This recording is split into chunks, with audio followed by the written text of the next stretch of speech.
share.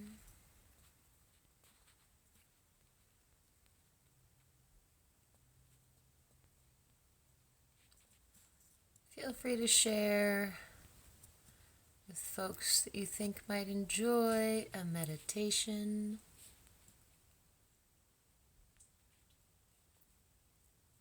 Thank you, Galactic Overlord. Today is the 21st. Barely awake. I'm glad you're here. Was it last night I was up? No, we got up early yesterday, very early, to take our kitten in to the vet for all day.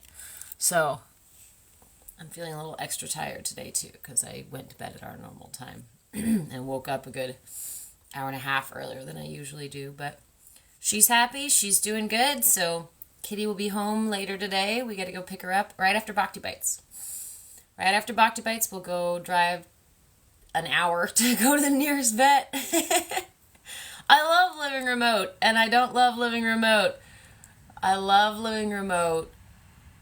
Isn't that the funny, two sides of the same coin? I love being far away from everything, but also that means I am far away from everything if I need something.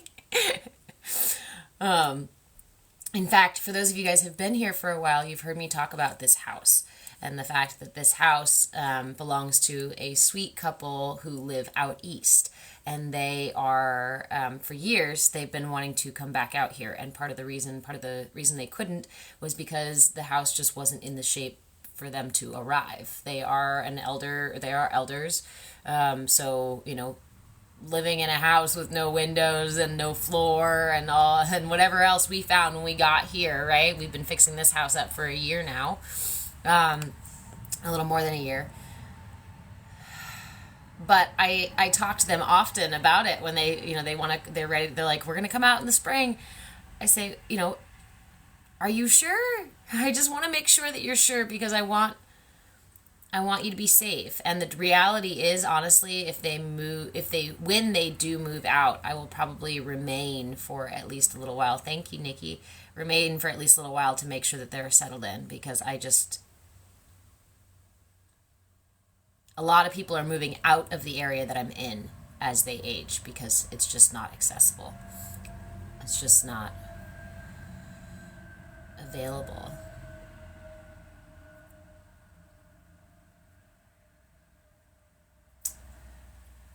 Strikes 1983. So actually this was her mother's house, and her mother passed away a number of years ago, and so she inherited the house.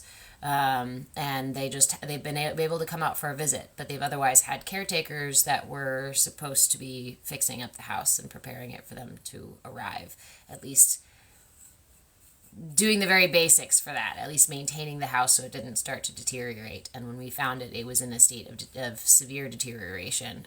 Somebody referred to it as glamping, slightly better than camping, which my son and I usually live in our RV and travel around. So this has been a really wonderful opportunity to be able to work on the house and be able to pour love and time and attention into a house that is basically the only thing that they have left of her mom. So it's good morning, Dee. So it's a really special thing and a really humbling gift to be entrusted with it. And yeah, so 1983.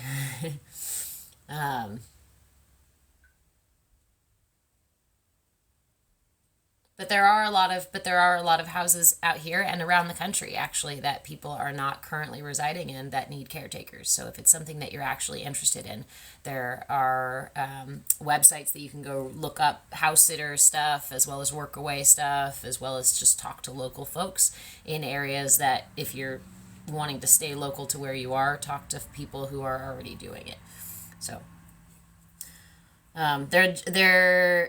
the jobs are somewhat easy to find, but I implore you to take this kind of position only if you genuinely intend to leave the place better than you found it, because there are countless people out there who are taking jobs like this and leaving the places worse than they found them. And it's really heartbreaking for all of these people who, like in this situation, this was her mother's house and they want to come out here and retire. They are living in a house even smaller than this out east. And so this would be a huge gift for them to be able to come out here and be out here. And unfortunately, people haven't taken care of it. So anyway, morning, Todd. Good morning. Todd and I have been talking about instant coffee. Mount Hagen, it's like an organic freeze-dried instant coffee. That's my fave. So, okay, good. Sticks. I was going to say 1983. Did I move? No. I changed my curtain, actually. I changed my curtain. We are still in Oregon and still taking care of this amazing house and still preparing it for the owners to come back out and living in the woods and foraging mushrooms in our own yard and playing in the river just a couple of, minutes down the road. And yes, Google. Use the Google box. Okay. So hello, good morning, my friends. For those of you new here, my name is Reverend Deborah. I am a movement facilitator, and apparently a shenanigan shaman. I have to thank my wonderful friend for offering me that moniker. Yes, living the best life. Hey, Ryan. What are the difference between drapes and curtains, Albert?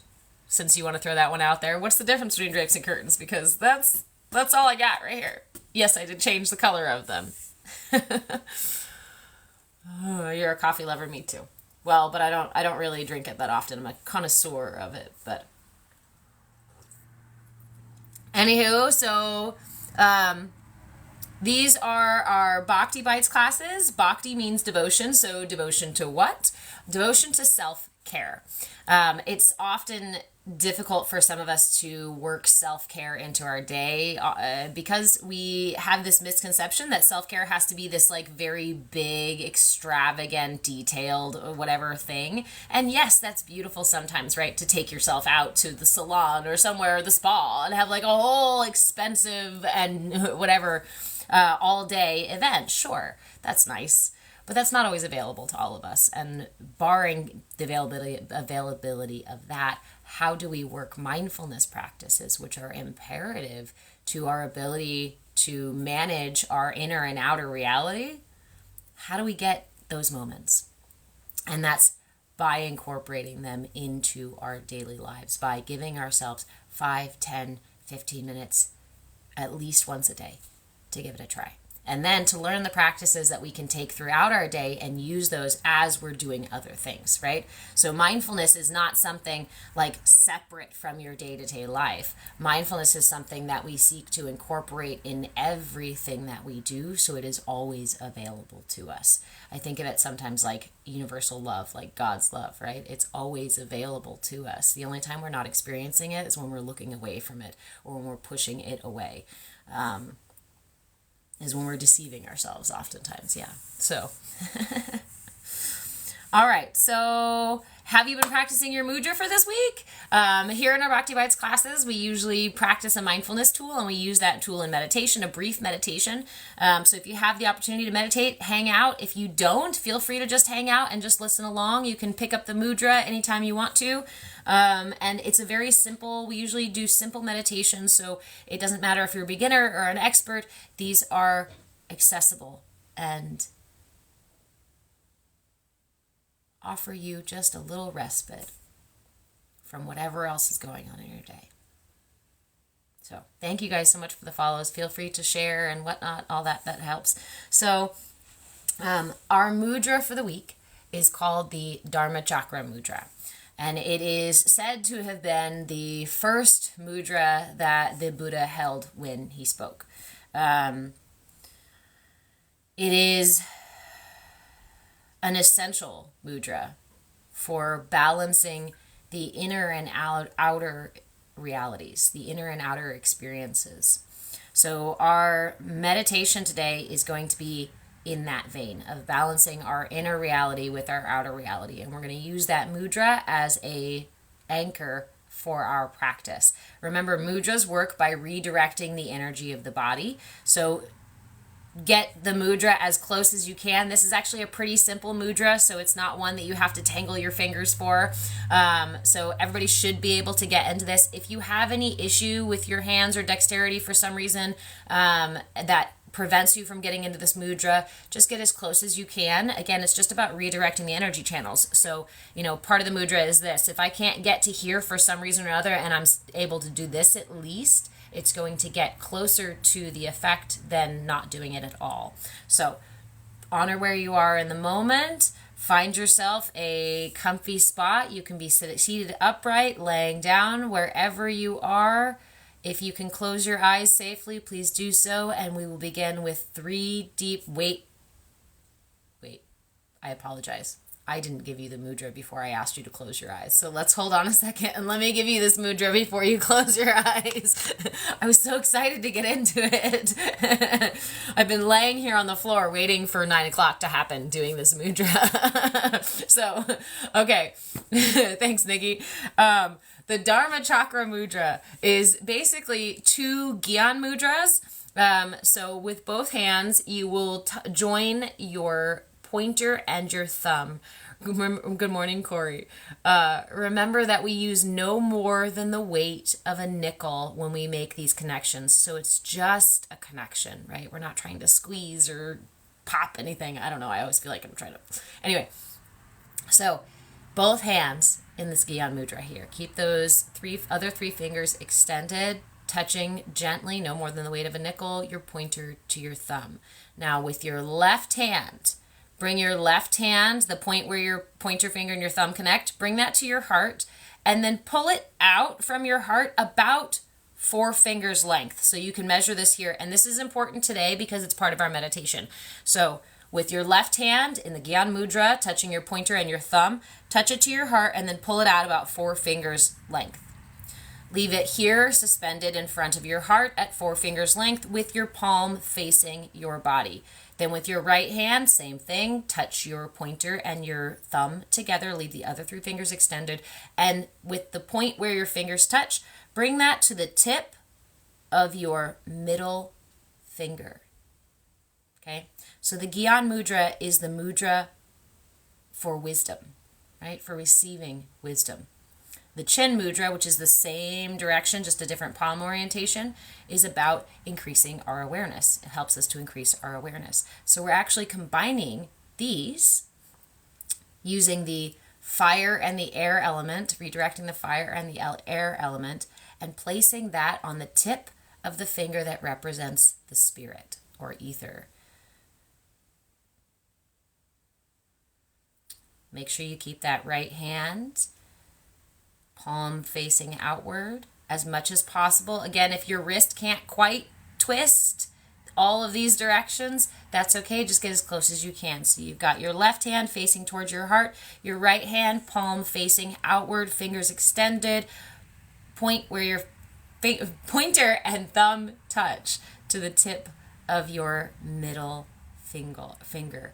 Now that we have our Dharma Chakra Mudra, go ahead and gently close your eyes, and we will begin, as we always do, with 3 deep breaths to fully arrive here for our practice.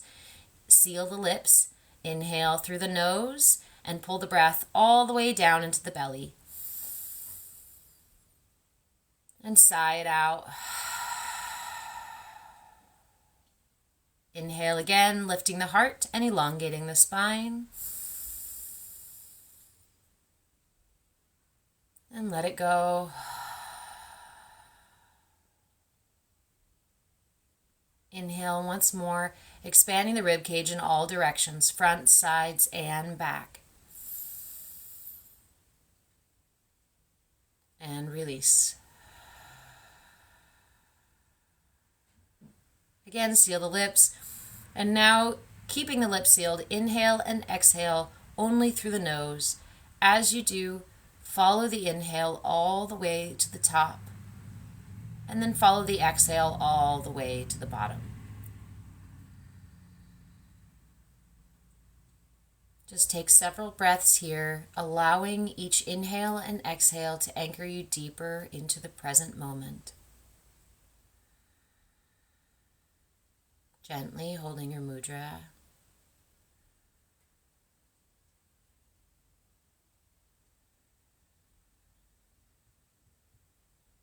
Remember, the most important part of meditation is our intention and our attention. Right now, our intention is only to follow the breath. And each time any distraction arises or our mind wanders off or our body begins to twitch or yesterday's worries crop up, we simply bring our attention back to our breath without judgment, without shame, without a fight. Gently, lovingly, back to the breath.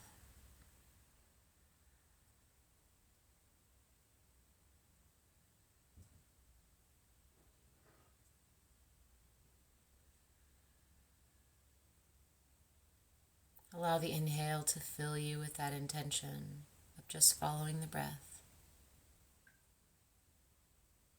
And as you exhale, allow all the muscles in your body to soften, allowing only your intention to hold the mudra here.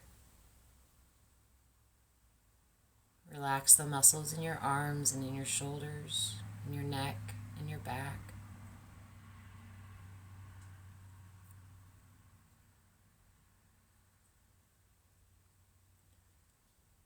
I invite you now to move your awareness down to the center of your heart. Tune in to the beat of your heart. Tune in to the rhythm of your heartbeat.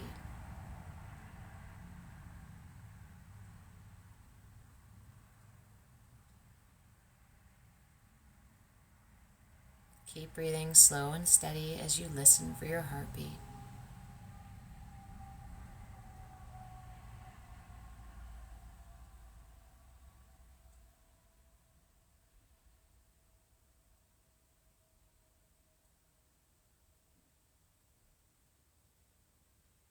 In your inner world, that heartbeat is a constant rhythm. Imagine if you lived down closer inside of your body, closer to your heart, I guess, somewhere in there that you could hear the constant boom, boom, boom, boom, boom, boom. The constant beat of life, prana flowing through you.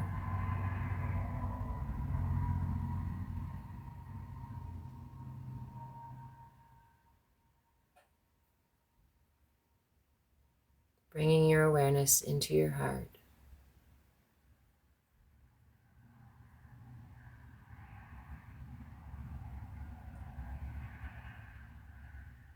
Listen for the sound of your heartbeat.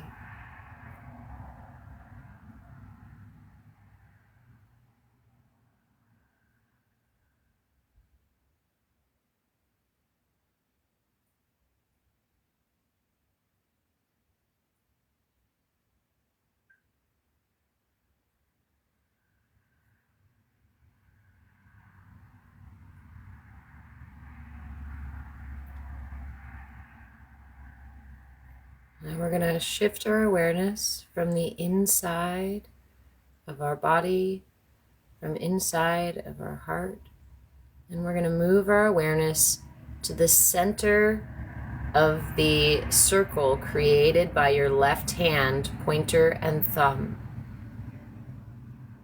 That mudra suspended out in front of you. Bring your awareness to the center of the circle created by your left pointer and thumb. It's okay if feels a little more difficult or sticky to kind of get your attention out there. Take several moments, take as long as you need. Keep breathing, slow, steady inhales and exhales as you bring your awareness to the center of the circle created by the fingers on your left hand, your pointer and your thumb on your left hand, right in front of your heart.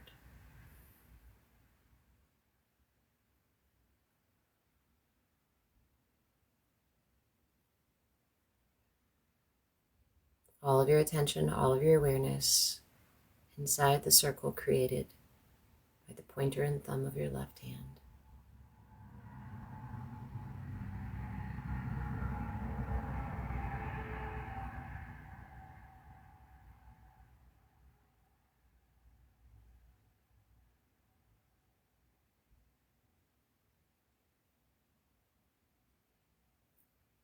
As you sit with your practice, it is common for thoughts and sensations to arise. Allow them to rise and fall without attachment, without judgment, without the need to tell a story. Bringing your awareness back again and again to this practice, to your intention of holding your awareness in the circle created by the pointer and thumb of your left hand. A space within the mudra held outside of your body.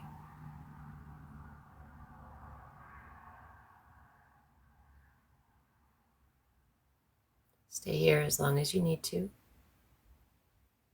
When you feel your awareness within that circle created by your left hand, take a big, deep breath in. And as you exhale, imagine that instead of the breath coming up through your nose, that the breath is moving your awareness between the mudra and your heart. So exhale, bringing your awareness back to your heart.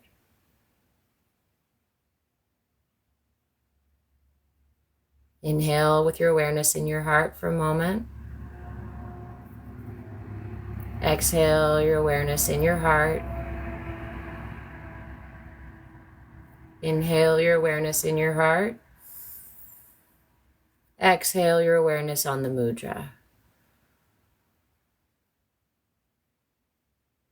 Inhale your awareness on the mudra. Exhale your awareness on the mudra.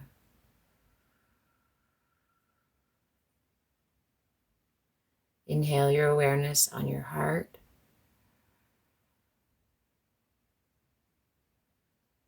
Inhale your awareness in the mudra. Exhale your awareness in the mudra. Keeping the lips sealed, inhaling and exhaling through the nose. Allow the awareness to pass back and forth, exhaling out to the mudra, inhaling back to the heart, as if the breath was your awareness itself, moving between your heart and your mudra.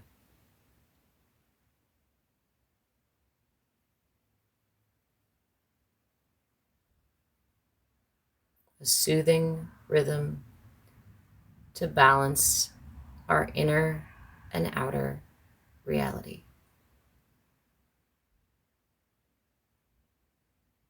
Inhale your awareness in your heart. Exhale your awareness in your mudra. As if the breath is flowing directly between your heart and the mudra.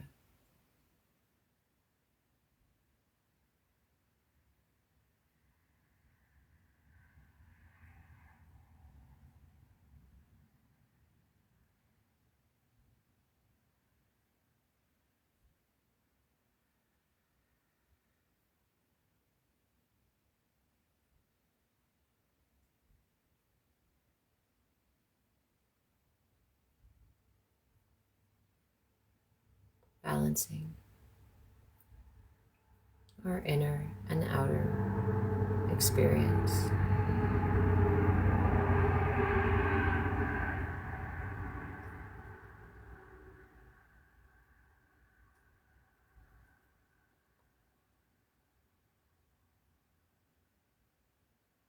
Lifting the veil of the illusion of separation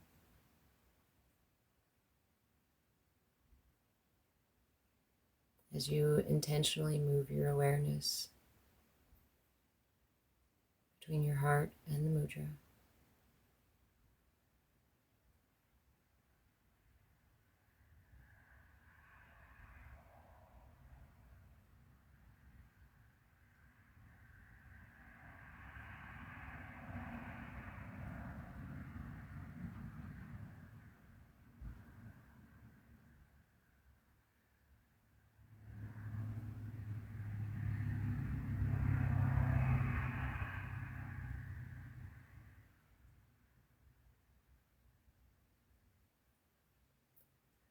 I encourage you to stay with this meditation as long as you would like.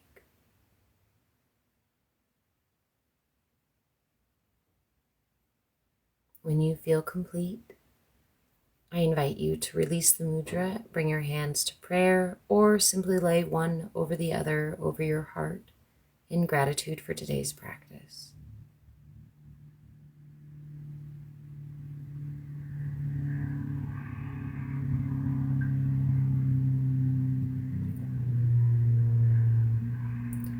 In gratitude for the opportunity to experience our inner reality and external reality as one, to bridge the gap between what we usually perceive as separate.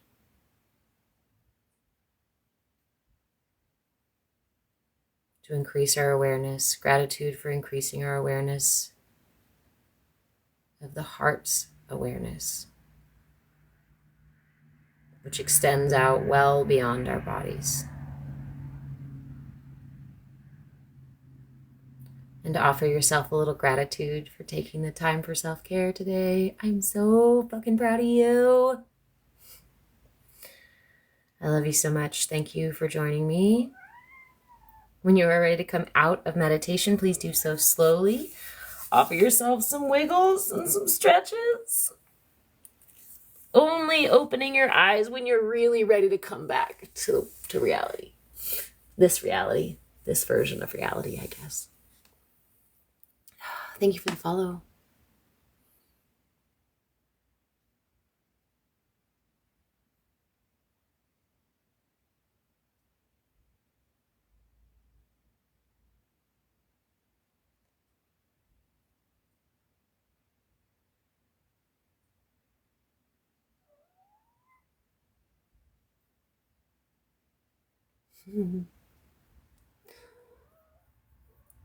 Love and light to you, Forgotten Legend. You're welcome, welcome, welcome, guys. So again, for those of you just joining us, this week's mudra is called the Dharma Chakra Mudra. And thank you, Nikki. And represents the concept of Dharma, of the cycles of life, and the idea that there are ways in which we can remain within these cycles of life, and there are ways in which we can move ourselves out of these repetitive cycles, the infinite, forever cycles of life, over and over and over again. So I really like this meditation because it assists us in, becoming aware of our awareness in our heart, and then pulling that awareness out of our heart. For those of you who've been around for a while, we did a different awareness meditation, the headless meditation, back in October, where we did the same thing. We often perceive our awareness as residing right here somewhere, right? This is where my eyes and my brain are, so this must be where I'm perceiving things. We perceive our awareness as residing here, when in reality, our awareness does not only exist here, it exists outside of us. It exists all sorts of places. If you close your eyes and picture yourself, you're moving your awareness outside of yourself. You close your eyes and try to look at your belly button. That's one of my favorites. Look at your belly button. You're pulling your awareness outside of where you typically perceive it to be. But beyond that, hold on, let me let this kitty cat in.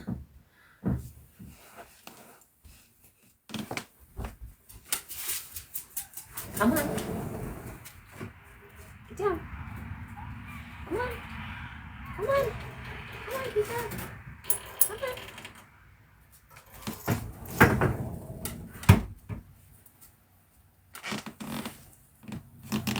Silly kitty cat.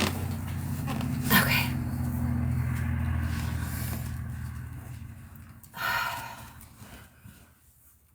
Well, I think we talked about this on Tuesday, is that we perceive our awareness and our perception as being in the mind of the mind and the mind's work.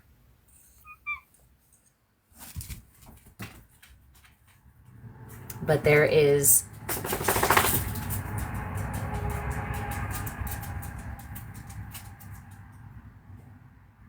it is the heart. It is the heart that is our primary perception tool, I guess. Is our primary mode of perception happens through the heart. We are these electromagnetic beings, right? We're vibrating at these frequencies. We are literally emitting immeasurable light as well as frequency. Sound, light, colors. These can be measured. We now have the devices to do so. It's not just theory. It's not just woo-woo. It's, oh wow. Your heart responds first to internal and external stimuli. Decades of study on the heart and the energy body tell us that we have a perception body that is some 6 feet out, so like extends beyond your fingertips. If you extend your arms out around you, your body of perception is much bigger than we often perceive it as, right? Just right here. It's just right here. I've got this little, I think that the movie Inside Out just popped in my mind with all the little characters up there, like operating all the things. And I'm like, yeah, we can call it the control tower because we got a radio to the control tower to figure out if the path is clear ahead, right? This is an interactive relationship and one we want to cultivate in a way that is healthy for us, in a way that leads us away from our illusions and misconceptions. And the brain is really good at illusion and misconception. I hear you, John. I call my son when he says things repeatedly, Captain Repeat. Are you Captain Repeat this morning? My son's sleeping, so he can't claim the job yet. But if you would like to be Captain Repeat this morning, that can be your job, John.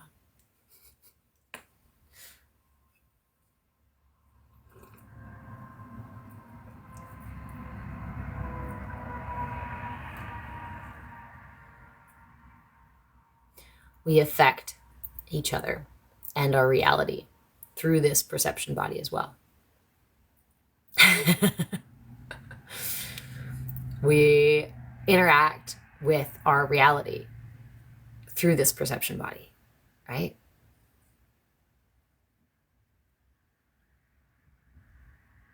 And yet, so rarely do we have the tools to balance that perception body so that we can clearly perceive. Here's the thing that I find myself saying in coaching often, right? When the scales are out of balance, the measurement will always be off. So if we are operating from a place of imbalance, then we will not be perceiving with clarity. Sometimes I think about it like walking around in a fog. You know, I can only see so much. I can only perceive so much. And in fact, if we talk about only the human senses, our human senses are extremely limited to be able to perceive what exists in our reality.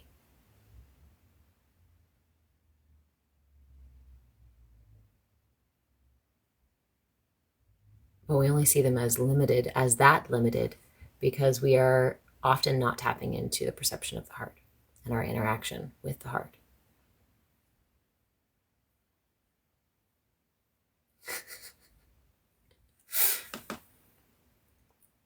Oh, don't worry, Todd. I think we're popular enough to attract some trolls this morning. Isn't that cute?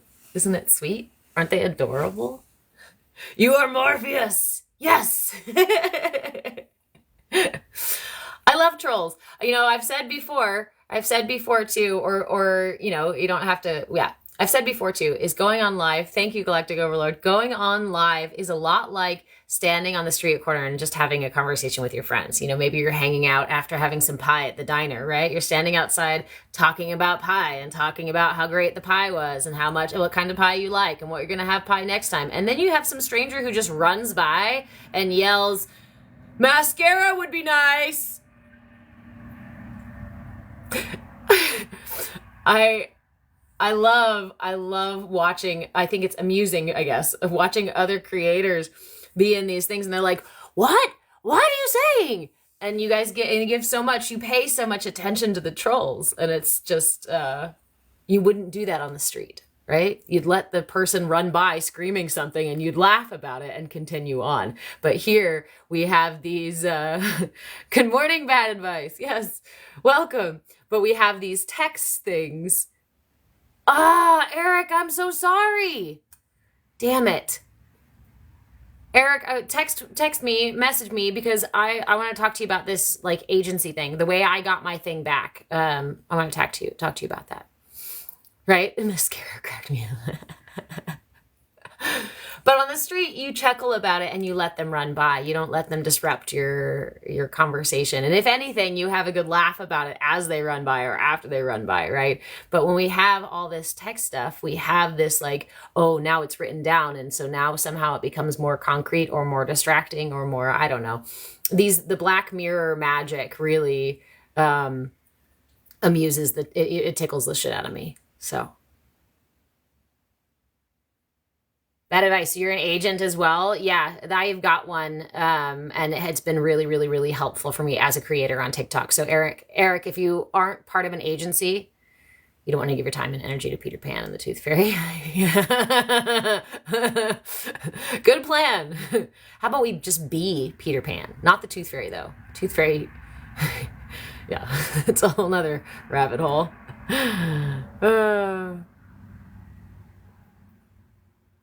Steven, yeah, that's true. Yeah. But I think that's kind of like a condition of today too. I think that we really take personal all of these things, and we really attach ourselves, and we really feel the need to like defend ourselves or to get them back, or to retaliate or to defend ourselves or something. This like, it's attachment. It's just attachments. It's just all attachments. It's just lots of attachments.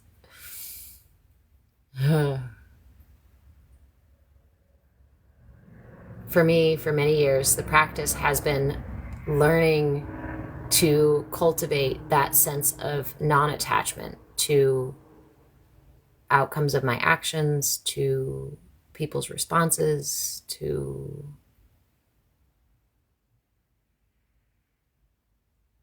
but it's not an easy thing to do, right? Thank you, Michael. But it's not an easy thing to do, is to not be attached as humans to the things that we're very interactive with. And yeah, that is part of the matrix, is to have those attachments and to be aware of those attachments. To be unaware of those attachments, right, is to be stuck within the illusion. To be aware of those attachments is to have the ability to then release those attachments. Without that awareness, you don't have that ability. And so the first step is not jumping from the illusion of the matrix to I am here now. This is all that I am, because you're just generating more attachment. You're just creating more attachment to the perception that you are now some spiritual being, not stuck in the matrix. Thank you, Eric.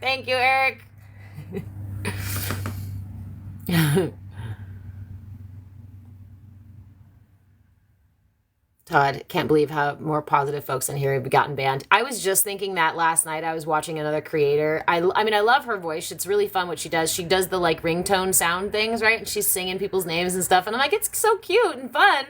But it's funny to me that those creators, they're not, I don't know. I don't know the programming behind the whole thing. Like I said, the Black Mirror, just, I like to just,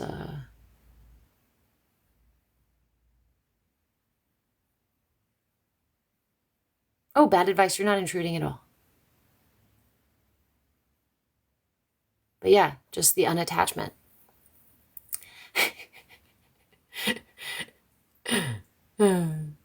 Ooh, as a paranormal investigator, you believe spirituality is very involved and balance is necessary. Yes. Oh, Eric, thank you, sweetheart. Hon, I'm sorry. And when one door closes, another one opens, right? Maybe it's a redirection.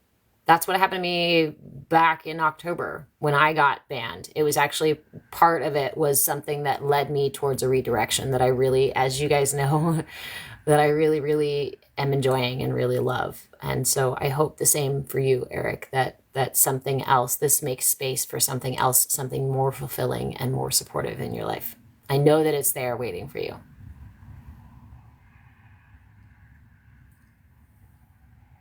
I love you too, John. Yeah, so balance is necessary. Balance. But how do we cultivate balance if we're not aware of the imbalance is the thing, right? That's the awareness part. The awareness part.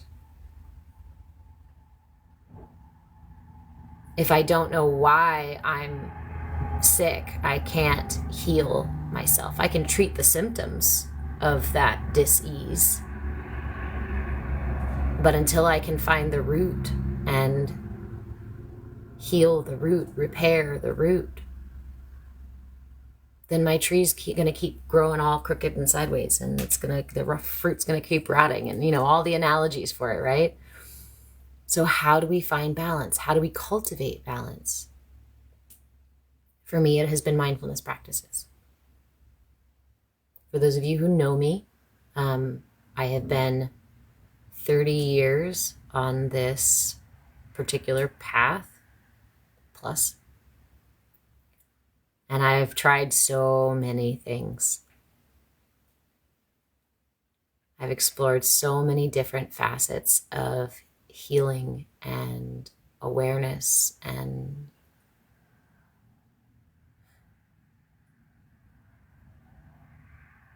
they were right. Blessed be, they were fucking right. It is the simplest practices that are the most profound. It is the simplest. It is the simplest. You like to reprogram the subconscious? Yeah. Right? When you realize where your locus of control is, when you regain your locus of control, and then you can start changing your mental, emotional, and physical well-being. Sorry, I'm going back on some questions here. Stephen, you wonder the different ways people gain the ability to detach. You believe some learn from trauma. Detachment or like acceptance, like, because there's like detachment where, I'm unhealthy and I'm just detaching and not addressing and moving through things. And then there's trauma is often our indicator. Trauma is often our gift so that we can heal ourselves. Without wounding, we have nothing to heal. And so we wouldn't be doing this process of figuring out how to heal ourselves and feel the need to heal ourselves, because we wouldn't be broken. And so for me personally, it is something that has helped exponentially to see trauma as a gift, no matter how. And I'm not talking, I stubbed my toe trauma. I'm talking about stuff that had me diagnosed and in therapies and doing these other things. And it wasn't until incorporating some of the simplest practices into my life that I started being able to move through a lot of that trauma. and a lot of my attachment to that trauma and my attachment to the stories that were with that trauma and the stories that I told about myself and about my life, and that continued the manifestation of perpetuating that trauma, continued to bring those opportunities of growth back to me. But I saw them as the universe attacking me. I saw them as the world being against me. I saw them as God hating me. You know, we all go through those phases of like, why is life so hard? Why are these things so difficult? Oftentimes it is attachment to them being something else, or the fear of moving through them, or, you know, the complete and total denial that they even exist, or that they're even our own responsibility, or that we have any ability to change them. And I think oftentimes we find ourselves in that destitute place of, I have no ability to change anything. No, you've just forgotten your power. And it's still there, available to you. It's just a matter of finding it. And that is a grand journey, my friends. Internal excavation to unearth the power, the divinity that already resides within you. Coming home to ourselves. Catherine, I don't know if it would be, I wouldn't call it brainwashing, because brainwashing would be to wipe the brain, right? So that you're able to be puppeted. Whereas it is a matter of coming home to ourselves, of developing a loving, compassionate relationship with ourselves. It's not about brainwashing. It's not about manipulation. Yes, sometimes in some ways we manipulate the brain and body a little bit. But that is for the means of rewiring our somatic, right? Because our body, our physical body remembers, our brain remembers too, but our physical body remembers too. And to move through some of that memory, to release some of that memory, we have to move or manipulate the body and the being in certain ways to be able to release those kinds of things. So there are lots of techniques for that.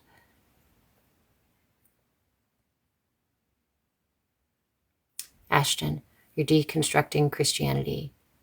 I'm non-denominational, yes. Where do I draw from? So I'll give you my brief thing, right? I was born into Catholicism and raised in Catholicism, left Catholicism because I thought I wanted to be a nun, because I wanted to go and join the nunnery. But I felt I was arguing with Catholicism, and I had read the book already, and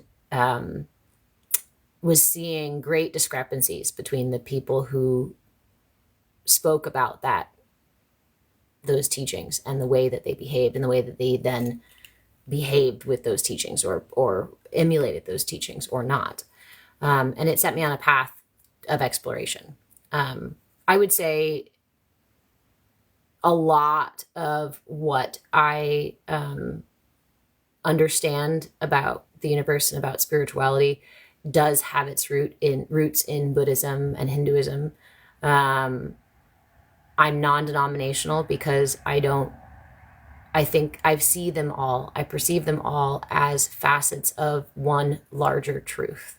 And so I don't only subscribe to the beliefs of one when there is validity in the beliefs of all. If you don't see God in all, you won't see God at all. I know, you guys, that song's been stuck in my head for days and days, and I apologize for keep saying it, but that's where I'm at. It's looking around at the world and seeing the things that I don't like, don't want, judge, and whatnot, and seeing the divinity in them.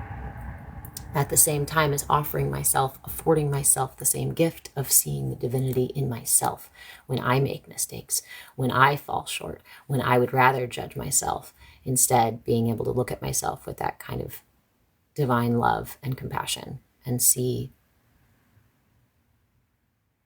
that I am just one fraction of the whole. And so I can't be perfect, because to be perfect, we have to be all one. All together is the perfection.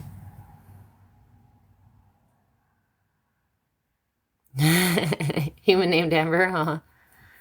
And that's what we do here in these Bhakti Bites classes, guys. We practice the simplest, the most simple of techniques, of practices, with little meditations and mudras.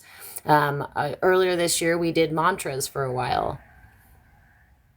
Sorry, guys, I'm trying to catch up on comments here.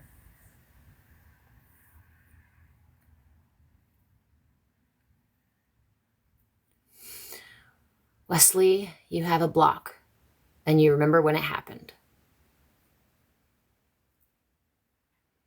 It's good. It's important to allow, right, life to continue to flow around our blocks, and oftentimes the way to healing is through, and with love and compassion. I would never, ever, ever force anybody to do any self-work.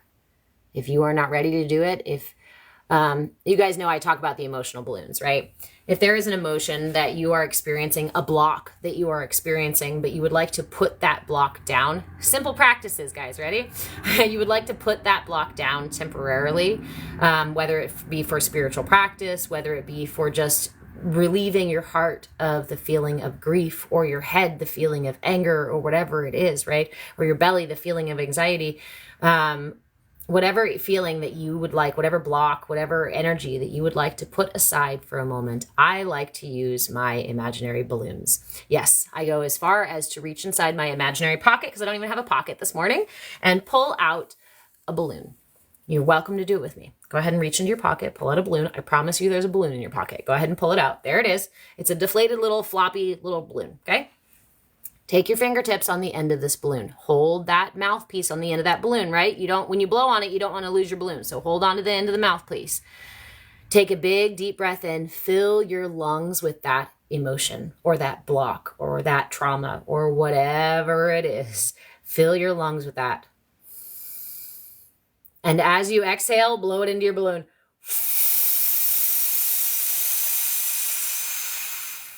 Still got more? Do it again. Hold that energy, that trauma, that feeling, whatever it is that you need to put aside for a minute, and let it go. You can blow that balloon as big as you need to. When you feel complete, when you feel like you've put that energy into that balloon, you hold that balloon. Don't tie it yet, right? Because now you have a choice. You can hold this balloon as long as you want. You can tie it, you can put a string on it, you can put it on your wrist, and you can walk around all day long with this feeling, or this block, or this memory, or this whatever. Or, my favorite, because oftentimes our feelings rise back up from within us. I don't need to hold on to this. I can let go of this little residual piece of it. So I go, and my balloon goes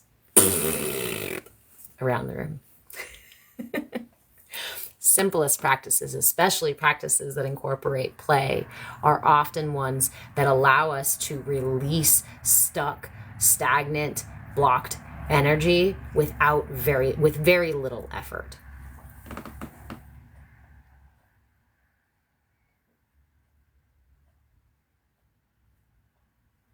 Thanks, Cactus. Happy winter solstice to you too, my friend. Yes, of course, Cosmic Frequency. Thank you, my friend. I love you too, John. So yeah, remember, my friends, there's always at least one balloon in your pocket, courtesy of your friend, Reverend Deborah. Okay? Now you will never go without. There are emotional balloons. There are balloons. We call them, in my house, we call them emotional balloons, or emo balloons. There are emo balloons in your pocket. I really like to use them for, okay, sounds good, Wesley. I'll be here for a little bit. For maybe like 10 more minutes.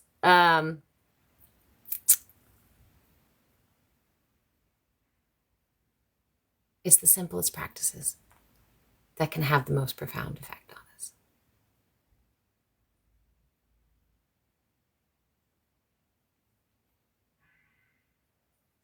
And why? But why? Why even use those practices? Who cares? Because these practices cultivate awareness. You're very welcome, Lex. And why cultivate awareness? Because when we cultivate awareness, we are able to perceive the inner and outer workings of life.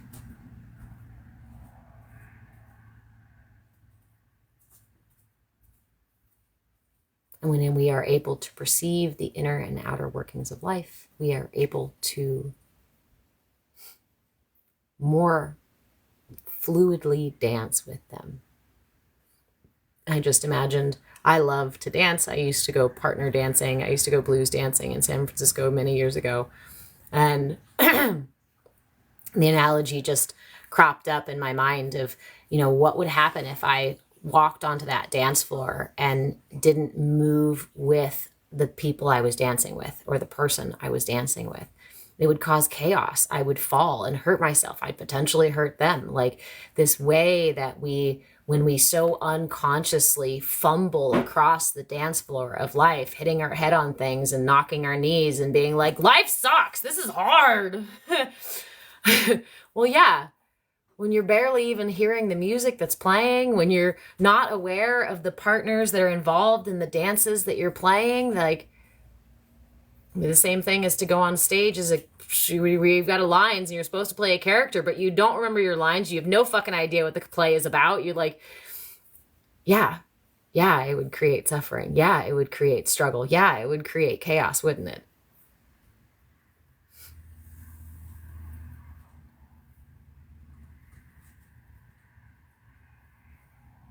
Is what worth your time, John? Oh, mindfulness, you mean? Awareness, cultivating awareness? That's a good question. Because I because I want to play semantics on it. Is it worth my time? It is worth all the time in the universe. Why? Because when we cultivate the awareness of the inner and outer reality of reality in the moment, of the present moment, we change our quality of time itself. Because time is relative, not static. Time is relative. And when I increase my awareness of the present moment, I bring myself more deeply, I anchor myself more deeply into the present moment, and therefore experience the present moment with all my senses. Oftentimes when we are triggered by the present moment, it often means that we are partially, if not completely, somewhere else and become surprised by the present moment, right? My kid comes up to ask me for something, but I'm completely absorbed in thinking about the traumatic event that happened 3 years and like toiling over it in my head and being worried and sad and angry and whatever. And my kid, not knowing what's going on, the storm that's happening within my head, comes over and says, "Hey, Mom, can I watch a TV show or something like that?" My reaction is much more likely to be one of surprise, frustration, defensiveness, all of these other, than it is to, unless I have the awareness, right? Because I can be aware that this is what I'm doing. And when my son comes over and pokes me and says, "Can I go watch something?" Instead of transferring that and bringing it over to him, I can recognize that this is this place and this is right now. And the two are not actually related right now. So I'm not going to spill my chaos out onto someone else.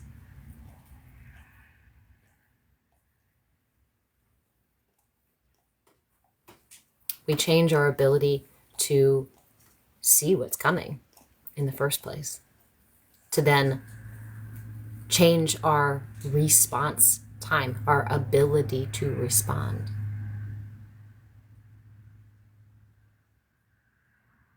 Our ability to respond is cultivated by our awareness, by our level of awareness.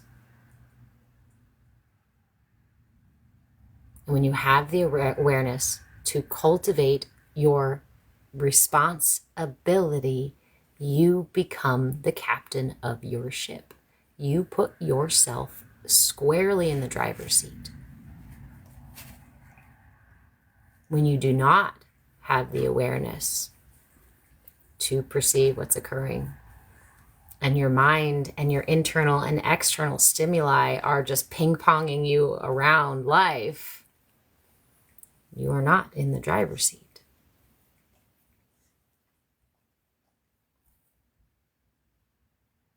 Ryan, yeah, in meditation last night, I got the message, we are more than what we seem. We are far more than what we seem. What did I say? Hey, Slap-a-ho! On Tuesday was talking about if you knew that you were a temple for divinity and that God already lives within that temple, lives within you, how would you treat your body? How would you talk to yourself?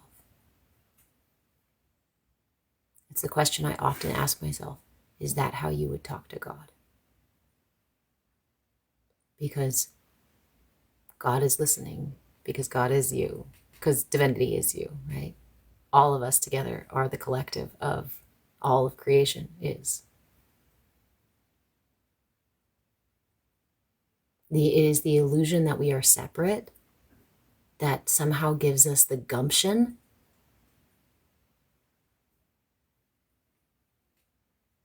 to perpetuate our own separateness, our own unworthiness, our own unlovableness,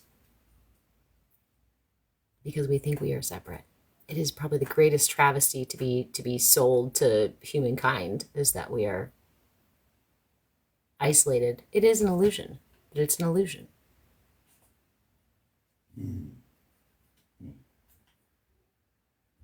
We are speaking to yourself. You're so confused. Speak to me. I am only ever speaking to myself, because we all are just reflections of each other. We are just different facets on the same.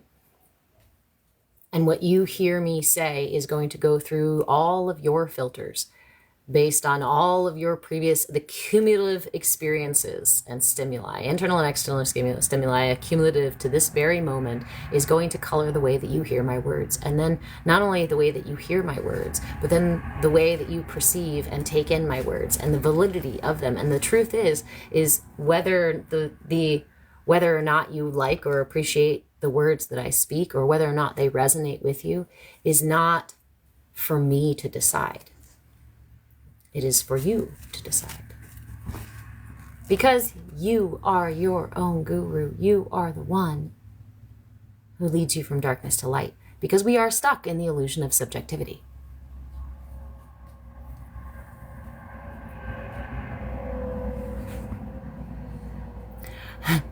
How often do I learn from myself while speaking out loud to myself? Often, because I speak out loud to myself often.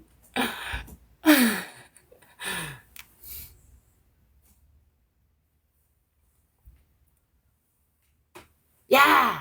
Oh, we come management for artists. Okay. We come here to experience all that we are not, because we are everything and nothing. I like the way you said that. I often talk about it. You know, if you were as divinity, as the oneness that we all come from, you experience and know everything there is to know. So if there is everything that is known, then there is no discovery. And if you want to experience discovery, then you must create the unknown. You must, to come home to yourself, you first have to leave, right? So we have to create this illusion so that we can learn how to come home to ourselves, so we can experience loving ourselves. How could God love itself if God is and of everything? Until God creates the separation of illusion so that God can come home to itself, learn to love itself, experience love itself.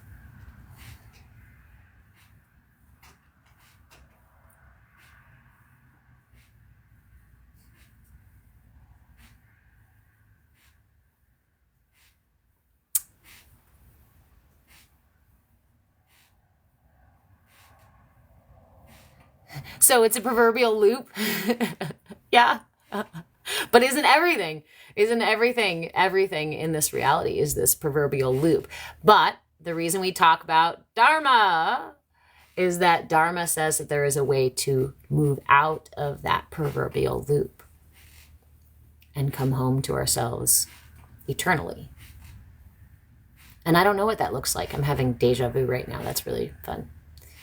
I don't know what that looks like, coming home to ourselves and coming home to our eternity.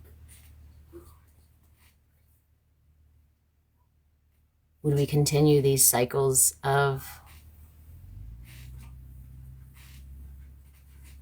separation back to oneness over and over for eternity? When we're not in our human illusion, do we care? And we're not in our human illusion going, this life stuff sucks. Get out of the wheel of samsara, get off the wheel of samsara.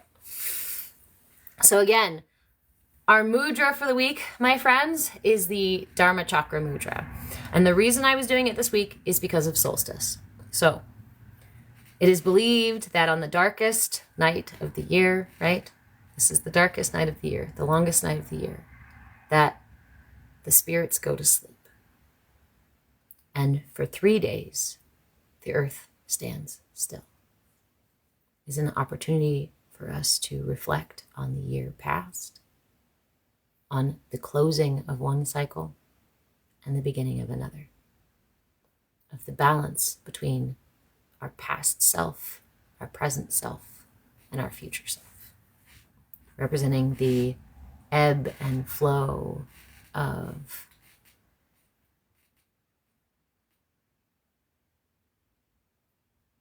growth and rest. Growth and rest. Everything in reality goes through these cycles. On the third day, the sun rises. Exactly on the 25th, the sun, S-U-N.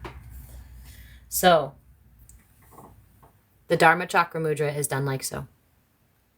On your left hand, connect your pointer and your thumb with no more than the weight of a nickel.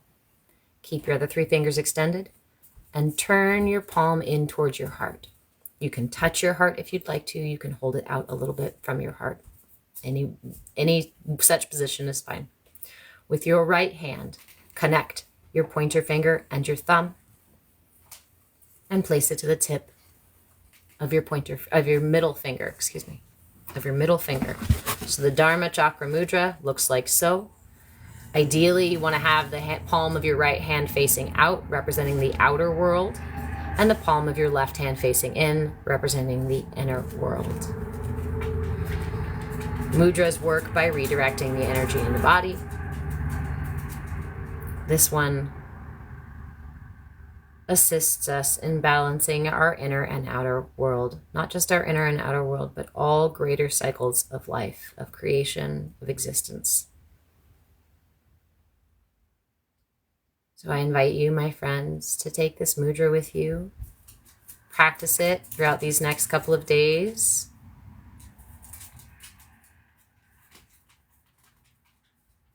Just as a means, a simple little tool to assist us in balancing, assist us in cultivating deeper awareness, a deeper connection with ourselves and our divinity,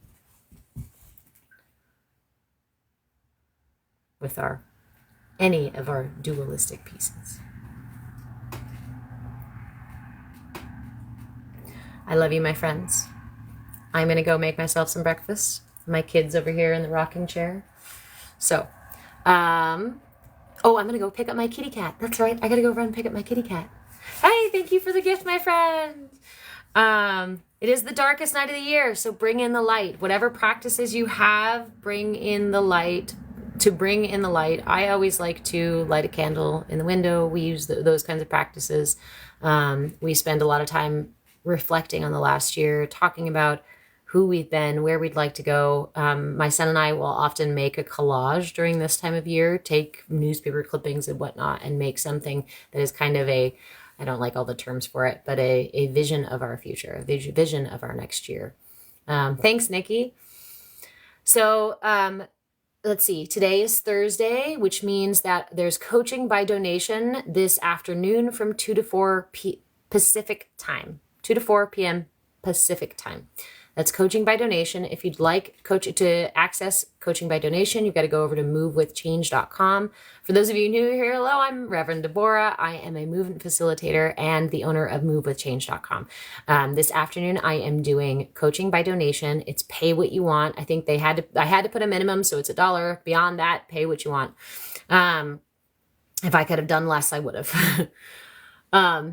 They're 10 to 15 minute sessions. So they're just kind of quick check-ins. Either you can just vent, we can meditate, we can practice a mantra or a mudra. If I do herbalism and nutrition coaching, parent coaching, relationship coaching, a variety. I've got a heck of a toolbox. That's basically it. So if you'd like a little bit of access to the toolbox, that's coaching by donation. That happens today between 2 and 4 p.m. Pacific time. And you need to go to Move with Change. There's right at the top navigation bar, it says coaching by donation. Click on that and you'll see the directions to join. Tomorrow morning is our tiny yoga class that happens at 9 a.m. Pacific time. Yoga for every body and every space. Even if you have an amazing full yoga practice, come try out this. It's like a mix between chair yoga and, well, it's a style of chair yoga that is intended for small spaces as well.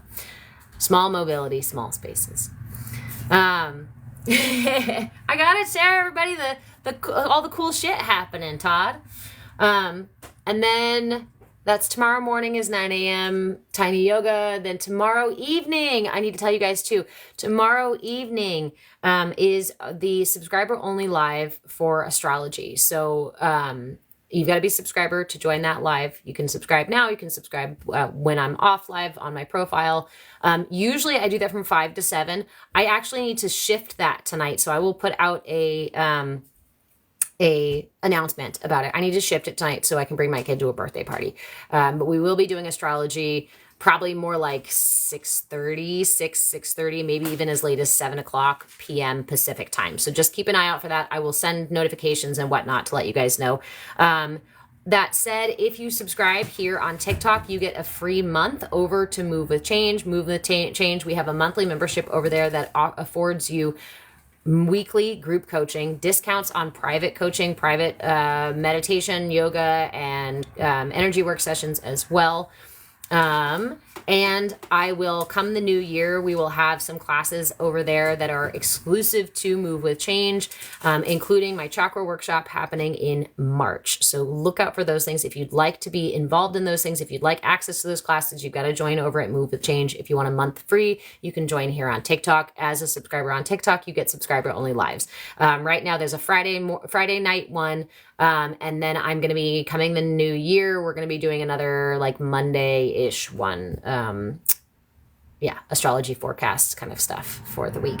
I think that is all the announcements right now. Management of for artists. Yes, I do in-person classes as well. But where I am now, I really enjoy being able to reach lots of people. So we do a lot of this online classes, but I am adding, come the new year, I'm adding more in-person classes, and I may try to kind of bridge the gap and actually do some of those in-person classes live. So we'll see how that goes. FYI too, if you guys want replays of any of my classes that I have here on live, you can find them on YouTube at Move with Change on YouTube.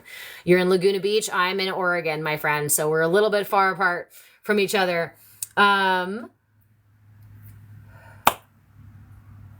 That's all the things. If you have any questions about any of that, if you missed some of that, if you want to know something more, if you want to chat about the material, if you want a reminder of, wait, what was that balloon thing again?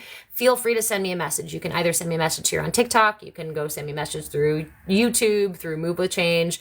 And there's like more direct communication over there as well. Thank you, Nikki.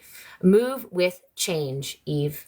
Move with Change, because after 20 plus years in human development and wellness, in studying and working professionally in the field of human development and wellness, I have found, after multiple certifications, 12 freaking years in college and all of these other things, I actually realized that if I am a master of anything, it is change.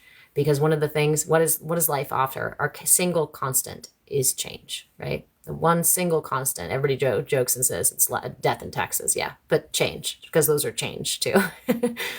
And learning to move with the changes of life in a way that afforded me more flow, more ease, more grace, more stability through those changes is what I do, is what I've cultivated, right? So I call myself a movement facilitator. Like I said, I'm a reverend. My name is Reverend Deborah. I am a movement facilitator, movement in breath, body, and being, because that is how, when we remain flexible, how we are able to move through changes in a way that is graceful and, instead of causing suffering, allows us to relieve ourselves from suffering to greater and greater and greater extents over time.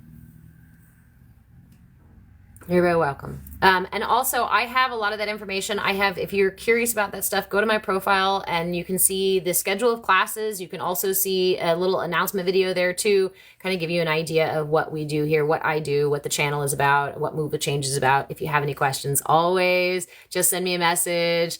Thank you guys so much. Have a wonderful, wonderful, wonderful day. I love you.